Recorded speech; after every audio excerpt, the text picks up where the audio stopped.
All right, let's dive in. Today, we're tackling person-centered therapy. PCT. That's the one.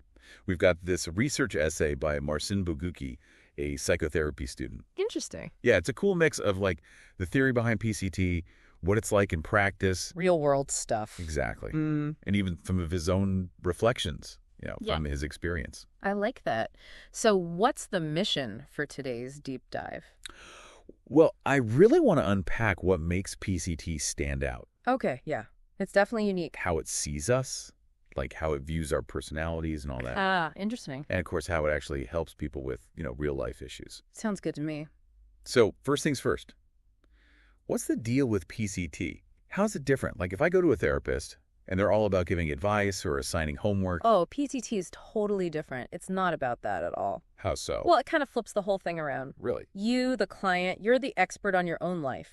Okay. It's about creating a space, right, where you can explore everything you're feeling. Without judgment, right? Absolutely. And ultimately, it's about you guiding your own journey, Yeah. Towards growth and all that. That's powerful. But how does a therapist actually help if they're not giving advice? It's all about the relationship, the therapeutic relationship. Okay, but what makes it so special? It's built on empathy, deep understanding, like you're on this journey together. I see, like a team. Yeah. Yeah. And the therapist is there to help you tap into, well, your own wisdom, your potential. Okay, I'm intrigued. But before we get into all that, like the specifics of this relationship, I'm curious. How does PCT view personality? It sees personality as this dynamic interplay of three main things. Ooh, laid it on me. First, you've got self-concept. So how we see ourselves, Mhm. like our beliefs, values. Exactly. Then there's this thing called the actualization process. Okay, break that down for me. It's like this drive we all have, this innate drive to grow, reach our full potential. Like blossoming. Yeah, like becoming the best versions of ourselves. I love that. But what was the third thing? Right. Conditions of worth. That one sounds kind of heavy. Yeah, it can be tricky. They develop early on. How so? It's like we learn that love and acceptance, it depends on certain things. Behaving in certain ways? Exactly. Say, your family really valued academic achievement. You might end up on a career path.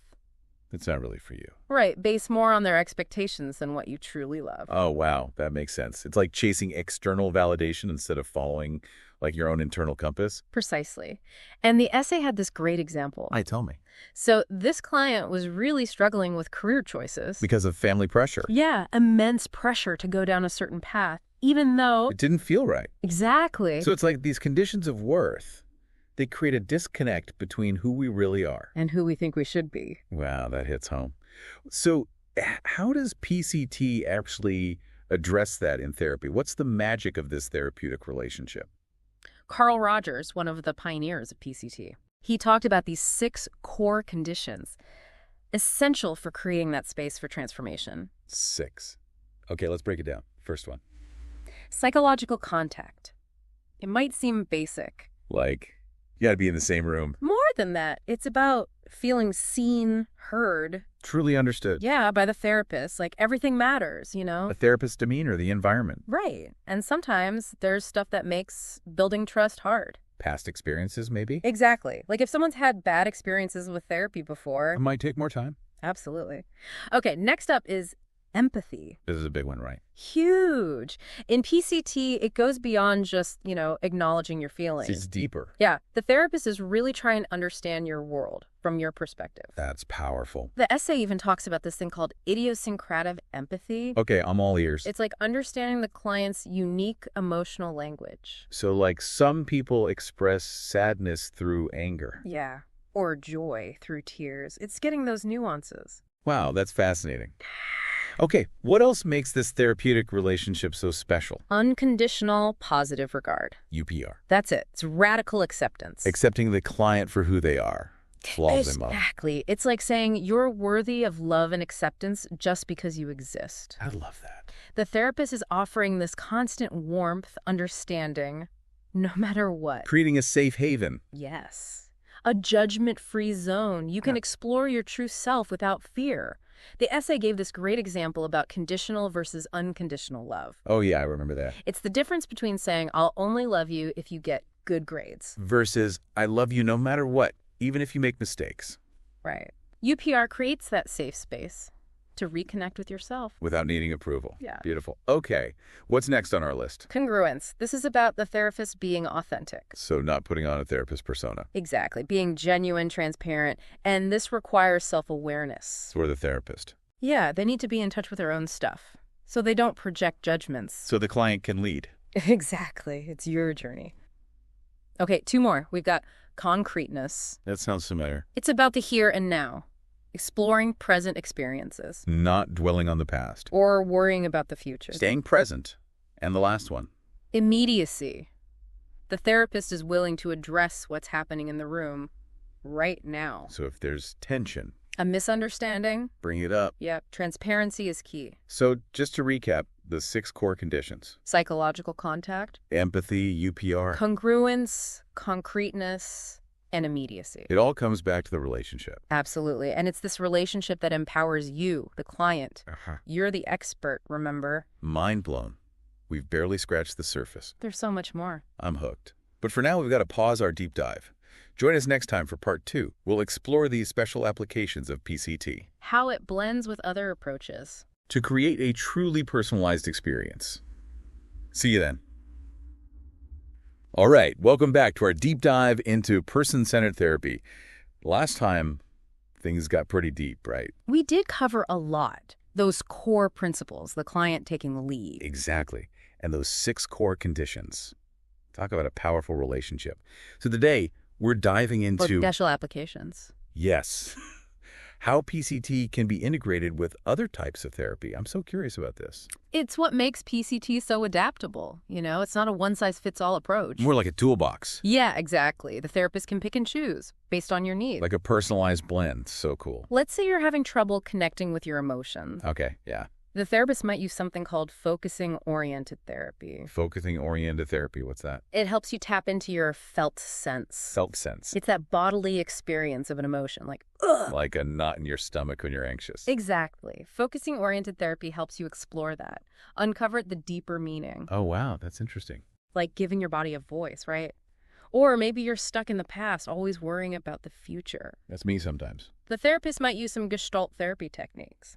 To bring you back to the present moment. Right, which aligns with that concreteness in PCT. Staying grounded in the here and now. Makes sense. Then there's emotion-focused therapy, EFT. Oh, EFT. I've heard of that. It helps you identify and process your emotions. So combining that with PCT's empathy and UPR, wow, that's got to be powerful. It really amplifies the healing potential. The essay also mentioned integrating spirituality. Yeah, that caught my eye too. It seems counterintuitive, but When you think about self-actualization, becoming whole, it makes sense. Some therapists might bring in mindfulness, meditation, to deepen your sense of connection. I like that. Acknowledging something bigger than ourselves. Exactly. So PCT really is like a chameleon, blending, adapting to each person. I'm seeing that. What other special applications stood out to you? Motivational interviewing, for one. MI. Yeah. Right. Isn't that used a lot with addiction? Yes, it's rooted in PCT principles. Really effective for helping people overcome addiction. How does it work? Does the therapist just tell you to quit? No, it's not about confrontation. MI recognizes that change is hard. Especially with addiction. Right. So the therapist helps you explore your feelings about changing. Your own ambivalence. Exactly, tapping into your own motivation. It's like you can't force someone to change. You have to help them find their own reasons. The essay had this great example. Oh, tell me. A client struggling with drug use. He only wanted to quit if he understood why he was using. Makes sense. So the therapist used MI, helped him explore his feelings, no judgment. That client had this aha moment, realized he had the power to choose recovery. Wow, that's so powerful. What was the other application that you like? Experiential therapy. Expressing yourself through creative activities. Like art therapy. Yeah. Music, play, even psychodrama. So instead of just talking, you're expressing your emotions through art, movement. Exactly. Especially helpful for people who have a hard time with words. It's like giving your subconscious a voice. The essay talked about using art therapy for trauma, play therapy for kids. Psychodrama for relationships. Wow.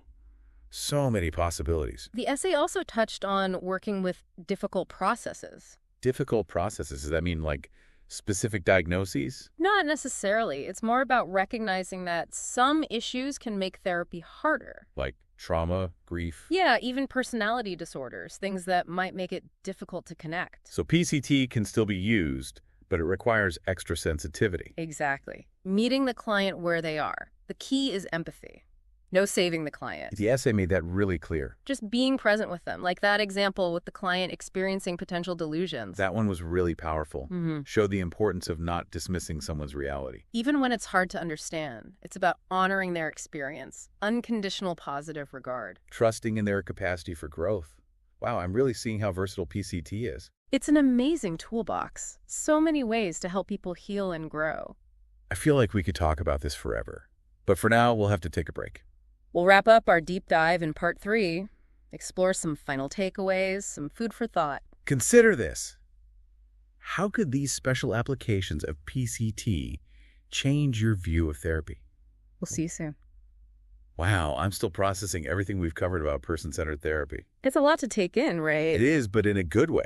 Yeah. It's like mind-expanding. I agree. And I think what's most striking is that shift, from the therapist as the expert. To the client being the expert. Exactly. It creates a space for real growth. Like that self-actualization we talked about. Yeah, that innate drive to blossom, reach our full potential. And PCT helps clear the path, Removing those blocks. Like those limiting beliefs, those conditions of worth. So you can reconnect with your true self. It's almost like PCT is saying, here are the tools, the support, now go explore. I love that. Yeah. What's so cool is that it's not a rigid system. No, it's so adaptable. It's like whether you're exploring your emotions through art, or tapping into your inner wisdom with focusing-oriented therapy. or finding your motivation with MI. There's a way to make it work for you. And it's still so relevant today, Absolutely. Decades later, and it's still evolving. But always staying true to those core values. Empathy, respect, that belief in our capacity for growth. And I think that's why it resonates with so many people. It's hopeful. It's empowering. It reminds us that we're not broken. We don't need fixing. We have everything we need within us. We just need the right support to access it. Exactly. So as we wrap up this deep dive into PCT, what's the one thing you hope listeners take away? I think it's that understanding that healing comes from within. That we're not problems to be solved. We're complex individuals with this amazing capacity for transformation. And that message, it goes beyond therapy, doesn't it? It really does. Imagine approaching all our relationships with that same empathy. Unconditional positive regard. Seeing each other as fellow travelers on this journey. What a beautiful thought. So as we close, here's a final question for our listeners to ponder. Okay, I like this. If you were to truly embrace those PCT values, empathy, UPR, that deep respect for yourself and others, how would it change things? How might your relationships, your own self-understanding transform? What new possibilities could open up? That's a powerful question. And if you're intrigued by what you've heard today, definitely explore PCT further. You might be amazed by what you discover. Thanks for joining us on this deep dive. Until next time.